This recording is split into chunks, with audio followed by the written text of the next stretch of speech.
welcome back to BWTV. I'm Harold, joined by Kumar. Today's basketball game brought to you by Stingray with another classic for the books. Star player Riley Gorell had 22 points in the first three quarters, but remained scoreless in the fourth quarter with 18 seconds as her team was down by 2 against blue team number 10.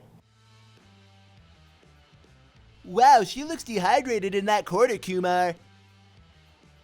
Luckily, with a clutch timeout and a swig of Stingray, Riley came in the game feeling like herself, thanks to Stingray and the use of Cold Lake water as its source. Now Riley, with 18 seconds left in the game, makes a move, crosses over, and drains a three from downtown. Red team wins the basketball game. What a play! Let's go to White Castle with the post-game interview.